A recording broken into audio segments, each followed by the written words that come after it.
El Fondo Monetario Internacional publicó esta semana una nueva edición de su informe de perspectivas económicas. El reporte incorporó un fuerte recorte en las proyecciones de crecimiento para la economía mundial este año. Se había mencionado inicialmente 4,4% en enero, ahora se indica 3,6%. ¿Cuánto de esa corrección obedece al contexto de la guerra en Ucrania? ¿Cuánto a otros factores? Lo conversamos a partir de este momento con Matías Consolandich de Exante. Matías, ¿qué tal? Buen día, ¿cómo estás?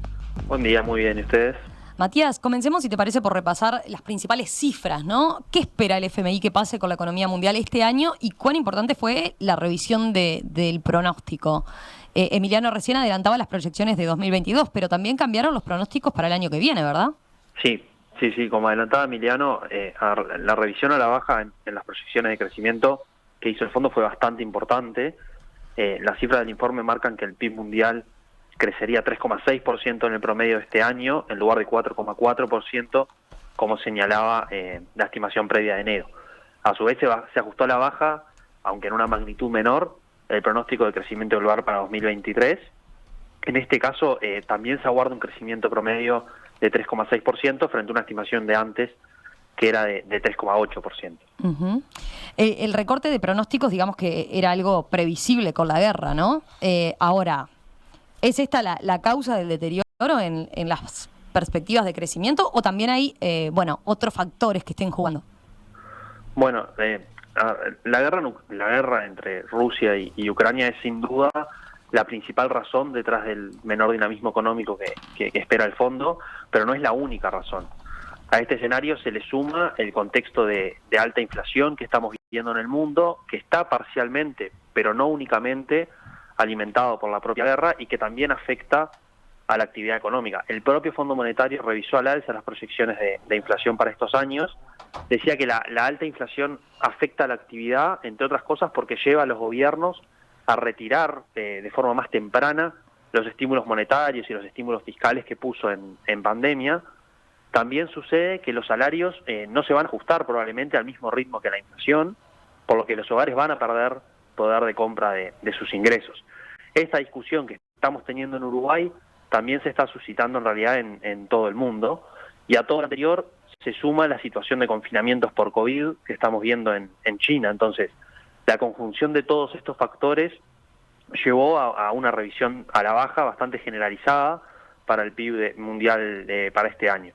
El fondo recortó los pronósticos de más de 140 países, que en total representan casi el 90% del PIB mundial. Uh-huh. Dicho eso, Romina, esta revisión que haya sido generalizada no implica que no hay matices importantes en términos a cuál fue la magnitud de estos ajustes. Claro. De hecho, en algunos países vimos mejoras en las perspectivas de ciertas economías, incluyendo la de Uruguay. Bien, vayamos a eso, si te parece, Matías. Empecemos. ¿Dónde se vieron los ajustes negativos más importantes por parte del Fondo Monetario Internacional? Bien, en línea con lo que comentaba recién, se destaca que la previsión de peor desempeño, si se quiere, en las principales economías europeas, que son importadoras netas de energía de Rusia, lo comentamos otras veces en el programa, y que se ven fuertemente afectadas por los altos precios que estamos viendo. Para comentar algunos números nomás, el fondo antes esperaba para la eurozona un aumento de PIB de casi 4% para este año, y ahora guarda una suba de menos de 3%. Esto quiere decir que la corrección fue de más de un punto porcentual. Los ajustes más relevantes se hicieron en Alemania, en Italia, pero también empeoraron las perspectivas de Francia, de España, de Italia y del Reino Unido. Después, en el mundo desarrollado también vimos un deterioro importante en las perspectivas de Japón, de 3,3% a 2,4% para la proyección de este año.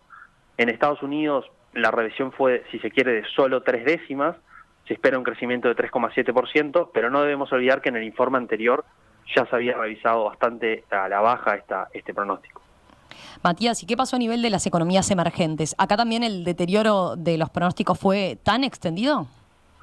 Bueno, cuando uno mira las economías emergentes en su conjunto, también se prevé un peor desempeño. Se proyectaba 4,8% en enero, ahora se proyecta 3,8%.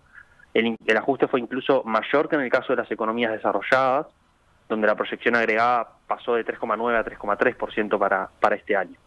pero a diferencia de lo que comentábamos recién, de que al interior de las economías desarrolladas la caída había sido bastante generalizada, al interior de este agregado hay situaciones bien distintas.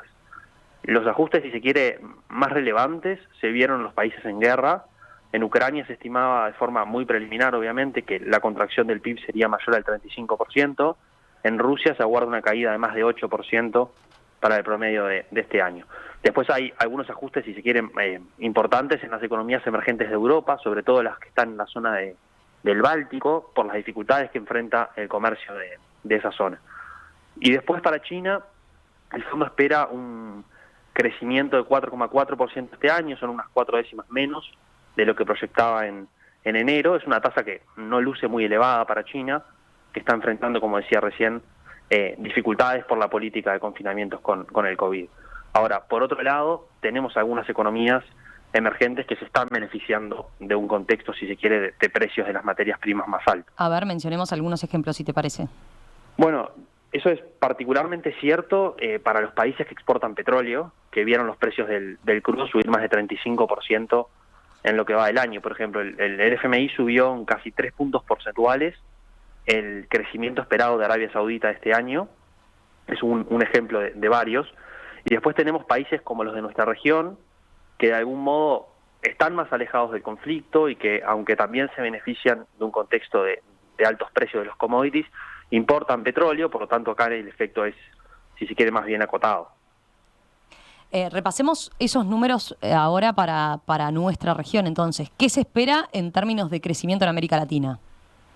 La revisión de crecimiento en América Latina fue ligeramente al alza incluso. Se espera que el PIB en conjunto crezca 2,5% este año. Es una cifra igualmente pobre cuando la comparamos con otras regiones. Recién comentaba de que el promedio de las economías emergentes va a crecer 3,8% este año, el bloque desarrollado crecería 3,3%, América Latina 2,5%.